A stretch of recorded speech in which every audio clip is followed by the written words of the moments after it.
आप देख रहे हैं हिमाचल डायरीज सिर्फ पोल स्टार टीवी पर।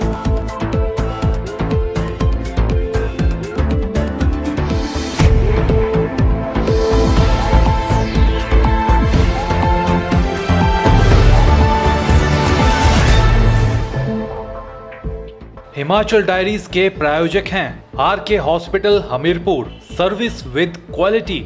नमस्कार, आप देख रहे हैं हिमाचल डायरी और आपके साथ मैं हूं मोनिका ठाकुर। आइए जानते हैं हिमाचल से जुड़ी ताज़ा तरीन खबरें।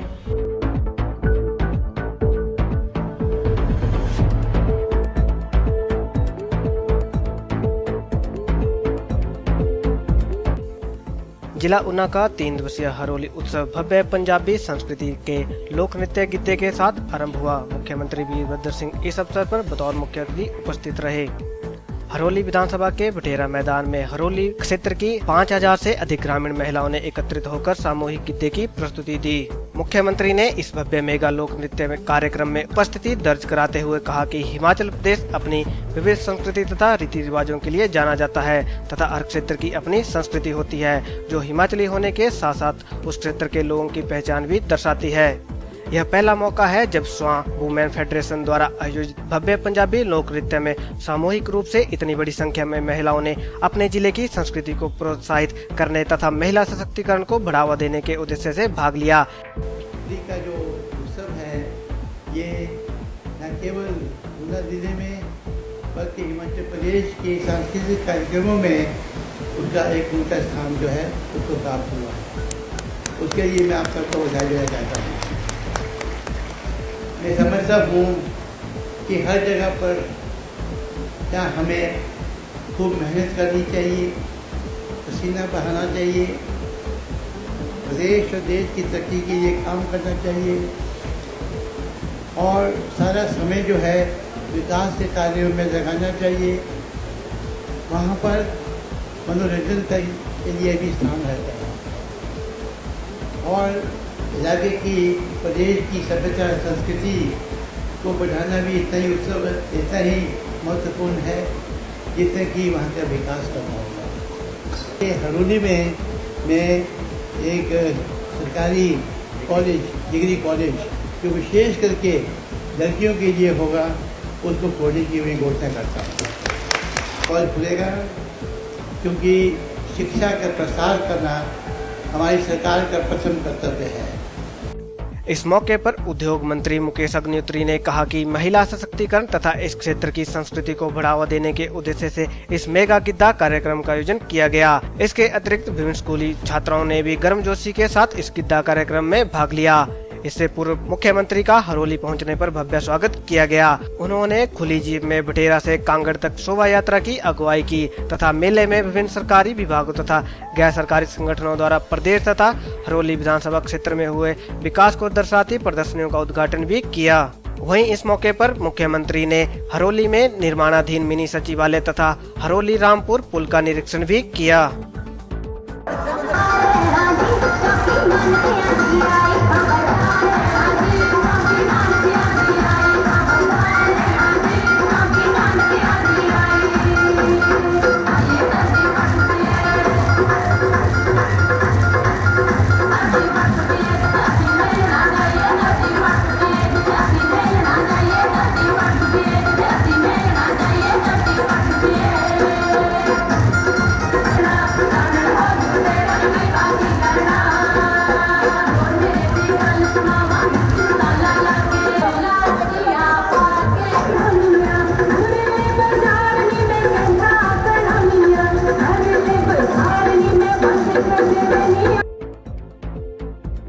हाइड्रो इंजीनियरिंग कॉलेज बिलासपुर में इलेक्ट्रिकली और सिविल इंजीनियरिंग के पाठ्यक्रम इसी सत्र से शुरू कर दिए जाएंगे। भवन बनते तक कक्षाएं सुंदरनगर अथवा नगरोटा बगवा इंजीनियरिंग कॉलेज में बिठाने की व्यवस्था की जाएगी। यह बात खाद्य आपूर्ति, परिवहन एवं तकनीकी शिक्षा मंत्री जीएस बाली ने कही।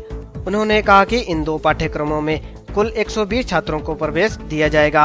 आगामी वर्षों में मैकेनिकल तथा कंप्यूटर साइंसेज के पाठ्यक्रम भी आरंभ कर दिए जाएंगे। तकनीकी शिक्षा मंत्री ने हाइड्रो इंजीनियरिंग कॉलेज के शिलान्यास के लिए प्रधानमंत्री नरेंद्र मोदी और मुख्यमंत्री वीरभद्र सिंह का आभार जताते हुए कहा कि इस कॉलेज को गुणात्मक शिक्षा के बेहतरीन संस्थान के तौर पर विकसित किया जाएगा। उन्होंने कहा कि कॉलेज के निर्माण पर लगभग 125 करोड़ रुपए व्यय होंगे। बाली ने कहा कि कॉलेज के लिए प्रदेश सरकार ने बिलासपुर के बंदला में 62.8 बीघा जमीन विभाग को उपलब्ध करवा दी है। वहीं उन्होंने कहा कि अधिकारियों को निर्माण कार्य शीघ्र आरंभ करने के भी निर्देश दे दिए गए हैं। जीएस बाली ने कहा कि इस कॉलेज के निर्माण के लिए प्रदेश में हाइड्रो विद्युत परियोजनाओं के क्षेत्र में कार्य कर रही एनटीपीसी एवं एनएचपीसी के औद्योगिक भागीदारों के तौर पर 75 करोड़ रुपए का निवेश किया है। कार्यक्रम में आपदा प्रबंधन प्राधिकरण के उपाध्यक्ष राजेंद्र राणा बतौर मुख्य अतिथि उपस्थित रहे। इस अवसर पर अपने संबोधन में आपदा प्रबंधन प्राधिकरण के उपाध्यक्ष राजेंद्र राणा ने कहा कि सर्व कल्याणकारी संस्था महिला सशक्तिकरण के लिए कारगर कदम उठा रही है तथा इसी दिशा में महिला मंडलों को संस्था की ओर से मूलभूत जरूरतों का सामान भी उपलब्ध करवाया गया। राजेंद्र राणा ने कहा कि महिला मंडल अपनी गतिविधियां सुचारू रूप से चला सकें, इसके लिए सरकार की ओर से महिला मंडलों को भवन निर्माण के लिए आर्थिक सहायता भी मुहैया करवाई जा रही है।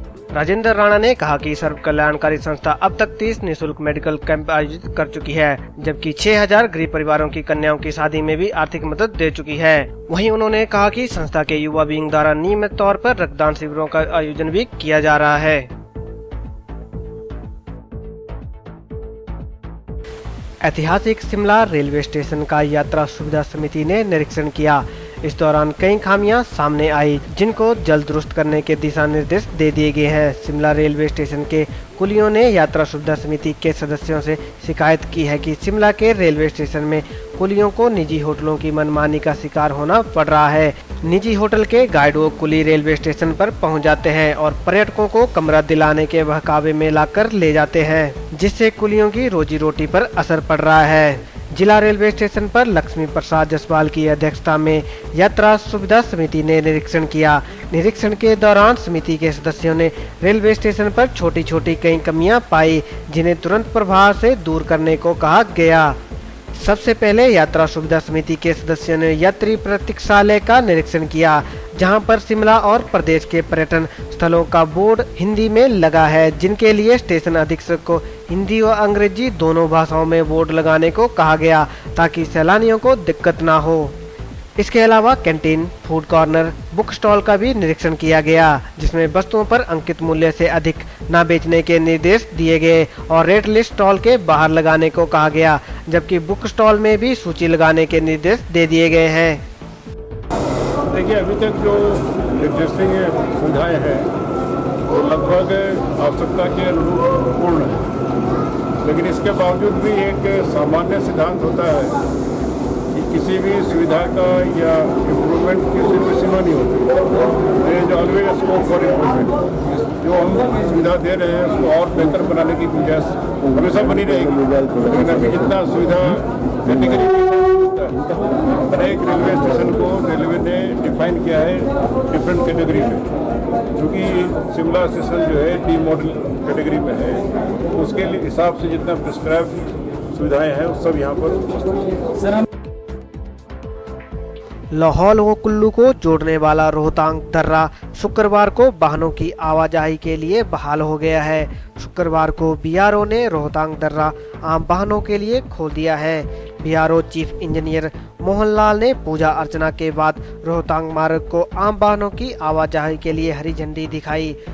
उन्होंने कहा कि इस वर्ष भारी बर्फबारी के बावजूद रोहतांग सड़क मार्ग को गत वर्ष की तुलना में जल्द खोला गया है। उन्होंने कहा कि रोहतांग मार्ग से राहला फॉल तथा राहनी नाला में ग्लेशियर तथा एक्लॉन्च के चलते काम काफी जोखिम भरा था। उन्होंने कहा कि रोहतांग टनल यातायात के लिए खुलने के बाद भी बीआरओ रोहतांग मार्ग की देखरेख करता रहेगा।